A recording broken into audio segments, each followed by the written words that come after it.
હર મહાદેવ. કેમ છો? આજકાલના જે ધમાલ્યું જીવન જેને કહેવાય છે સિટીની અંદર, એ લોકોને સવારે એક બાજુ બ્રેકફાસ્ટ બનાવવાનું હોય, એક બાજુ ટિફિનોની સર્વિસ કરવાની હોય, એટલે કે પતિને અને છોકરાઓને સ્કૂલે જતા હોય એ લોકોને પણ ટિફિન આપવાનું હોય અને ઓફિસોમાં લઈ જવાનું હોય, તો ટાઈમનો બહુ અભાવ હોય છે. તો સવારના પરમાં બ્રેકફાસ્ટ તો જોઈએ જ. તો બ્રેકફાસ્ટમાં એક એવી હું રેસીપી લઈને આવું છું કે ઝટપટ થઈ જાય અને કમ્પ્લીટ હેલ્ધી રેસીપી છે. બરાબર? તો આજે આપણે જોઈ લઈએ ગાજર વટાણાનો ઉપમા. એ કઈ રીતે બને છે એ હું તમને બતાવું.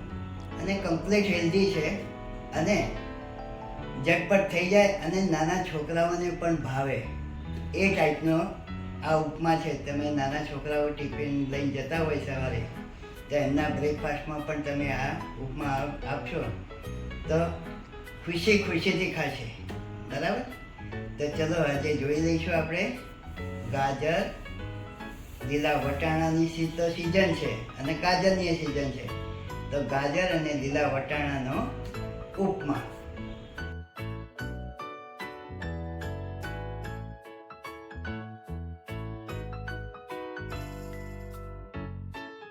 ચલો ત્યારે હવે જોઈ લઈશું આપણે કઈ રીતે બને છે ઉપમા. એ પણ શેનો ખબર છે? ગાજર અને લીલા વટાણાનો. બાપુ, તમે એક વખત બનાવીને ખાઈ જજો, તમે જિંદગીભર નરેન્દ્ર કાકાને યાદ કરશો અને છોકરાઓ તો યાદ કરશે જ. તમને એક વખત ભૂલી જશે પણ નરેન્દ્ર કાકાની આ રેસીપીને યાદ કરીને મને યાદ કરશે. તો ચલો હવે જોઈ લઈએ, સ્ટાર્ટ કરીએ આપણે પહેલાં. તો સૌ પ્રથમ આપણે આ સોજી છે ને, એ ઝીણી હોય કે જાડી હોય, કોઈ પણ સોજી ચાલી શકે છે. તમારા નાસ્તા પ્રમાણે તમારે સોજી લેવાની, કેટલો નાસ્તો બનાવવો છે એ પ્રમાણે. તો સૌ પ્રથમ આપણે પહેલાં ગેસ ચાલુ કરીશું અને એકદમ સ્લો રાખવાનો. તો હવે આ કઢાઈ ગરમ થઈ ગઈ છે ને, હવે એમાં તેલ બેલ કશું જ નાખવાનું નથી અને સેલો ફ્રાય કરવાની. આને હલાવતા રહેજો, નહીં તો પછી દાજી ના જાય, એ ખાસ જોવાનું. આ રીતે થોડીક હલાવતા રહેવાનું અને સેલો ફ્રાય કરી નાખવાનું. સેલો ફ્રાય એટલે શું ખબર છે પાછું? હા, તો તમારા બધા અમુક લોકો તો કહે છે ભાઈ આ સેલો ફ્રાય શું હોય છે? પણ સેલો ફ્રાય એટલે થોડી ઘણી શેકવાની, બસ એને સેલો ફ્રાય કહે. એમાંથી ભેજ નીકળી જાય અને એ બધું નીકળી જાય.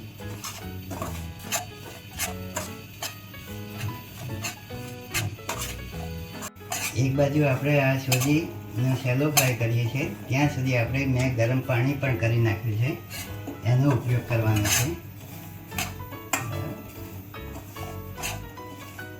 બસ આ સેલો ફ્રાય થઈ ગઈ.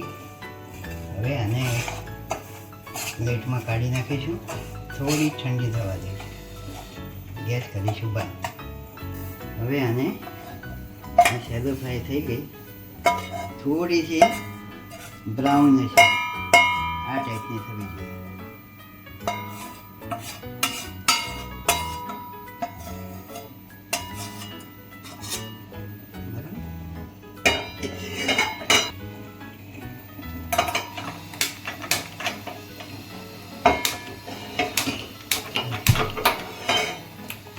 એને મીડિયમ ઉપર રાખવાનું અને થોડું તેલ મૂકવાનું.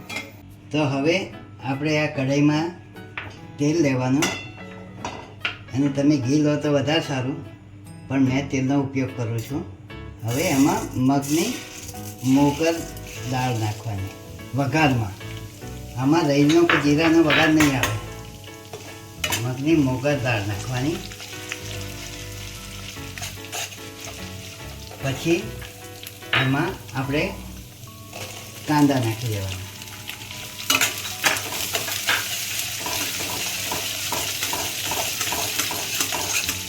પછી આપણે લીલા મરચાં જે સમારીને રાખ્યા હતા, 2 તીખા લીધા છે અને 2 સાદા મોળા મરચાં લીધા છે. ગેસનો એકદમ મીડિયમ રાખવાનો, નકર આ જે દાળ નાખી છે ને મગની મોગર એ એકદમ કાળી થઈ જાય. બરાબર. હવે એમાં નાખીશું આપણે 2 સૂકા લાલ મરચાં અને કઢી પત્તા.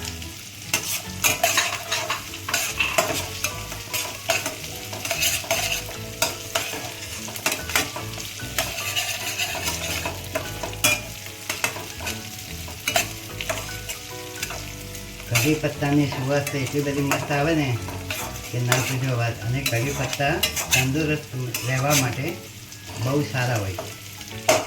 હવે જેનો આપણે ઉપમા બનાવવાનો છે ને એ મેઇન ઇન્ટિગ્રેટ આવશે ગાજર. ગાજરને પણ આમાં નાખી દેવાના. બરાબર. મારે સૂજી લીધી છે એ પ્રમાણે મેં ગાજર લીધા છે.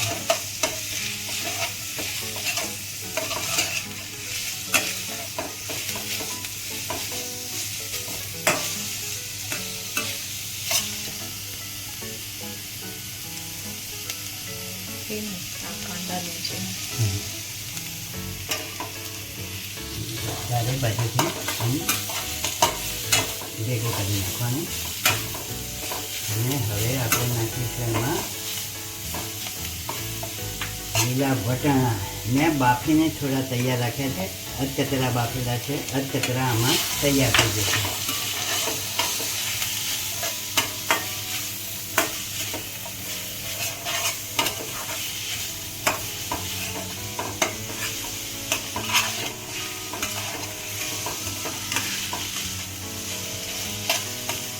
હવે આને થોડી વાર આપણે ઢાંકી દેવાની છે. એટલે થોડું અડધી મિનિટ જેવું ઢાંકીને રાખવાનું છે. હવે આને ઢાંકી દેવાનું આ રીતે. હવે જોઈ લઈએ આપણે શું સુગંધ આવે. અમારા ત્યાં રત્નાબેન કરીને આવે છે કામ માટે. રત્નાબેન સુગંધ આવે છે. जोर से बोलो. कैसी आती है सुगंध? सुगंध कैसी है? ओके. હવે અમે આપણે નાખીશું સોજી. જે ડીપ ફ્રાય કરી હતી ને એ સોજી નાખી દેવાની.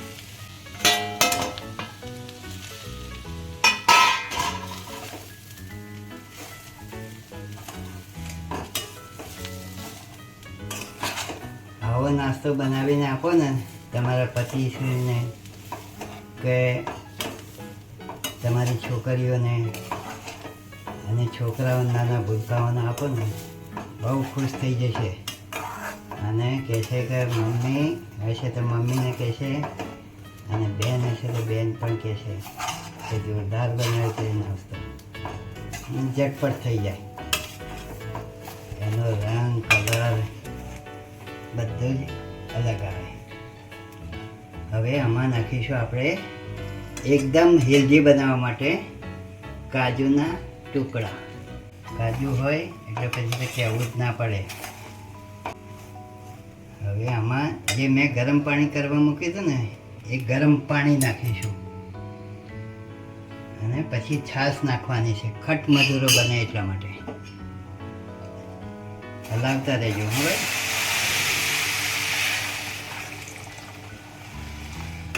આ રીતે ગરમ પાણી નાખ્યું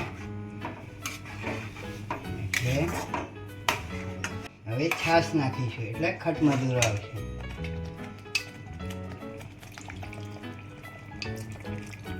કારણ કે પહેલાં જો છાશ નાખીએ ને તો છાશ ફાટી જાય. એટલા માટે આપણે પહેલાં પાણી નાખવાનું અને પછી છાશ નાખવાની.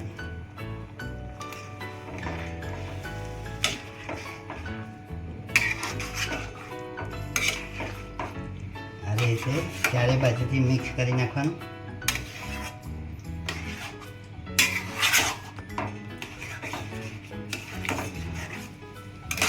વધારે ખટ મધુરો જોઈતું હોય તો થોડી છાશ બીજી નાખવાની, અને ખાટી છાશ હોય તો થોડીક છાશ લેવાની, અને મોળી હોય તો થોડીક વધારે નાખવાની. આમાં મીઠું નાખવાનું તો છે જ, તમને થશે કે ભાઈ મીઠા વગરનું વળી કેવું હોય, તો મીઠું આપણે પાછળથી નાખીશું. સ્વાદ અનુસાર મીઠું નાખી દેવાનું.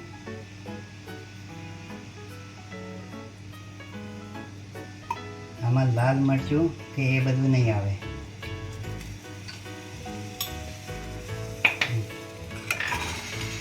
હવે આને મિક્સ કરી નાખીએ.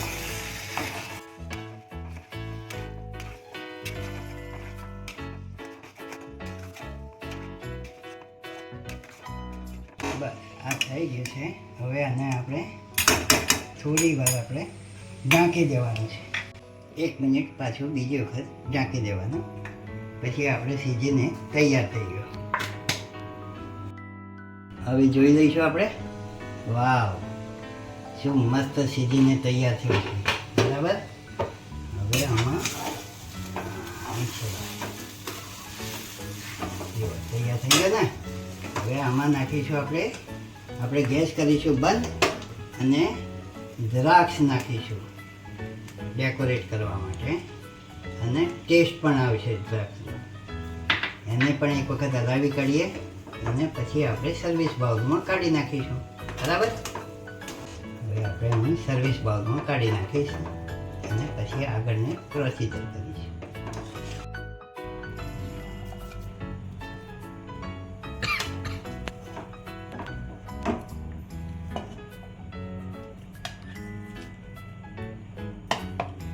ગરમા ગરમ ઉપમા છે, એ પણ ગાજર અને લીલા વટાણાનો, અને કાંદા, દ્રાક્ષ, ડ્રાયફ્રૂટ. પછી તો કહેવું જ ના પડે. અને કોઈ એમ ના કહે કે આ રેસીપી મને ગમી નથી. તમને પણ બનાવજો અને છોકરાઓને ખવડાવજો. હેલ્ધી નાસ્તો છે આ. સેન્ડવિચ ને પીઝા ને એ બધું કરતાં આ સારો અને હેલ્ધી નાસ્તો. પેટ ભરાઈ જાય એક પ્લેટની અંદર. બરાબર. ચલો હવે આપણે આગળનું કામ કરીશું. મેઇન કામ છે એ તો.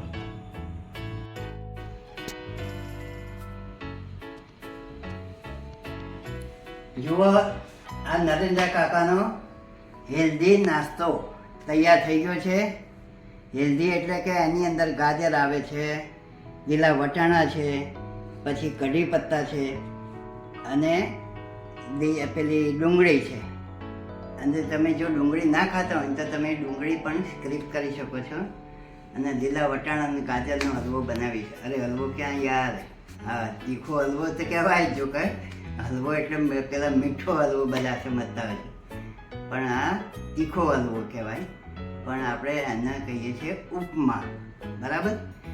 તો તમારા છોકરાઓને અચૂક બનાવજો. અને અત્યારે સિઝન છે લીલા વટાણા અને ગાજરની. શિયાળામાં આવી બધી વસ્તુઓ ખાશો ને, તમારી બોડી જુઓ પછી નરેન્દ્ર કાકા જેવા તમે દોડતા થશો. બરાબર. તો તમે બનાવજો અને છોકરાઓને આ રીતે બનાવીને ખવડાવીને દોડતા રાખજો. ચલો ત્યારે કરીશું. આપણે શું કરવાનું છે હવે? હર મહાદેવ.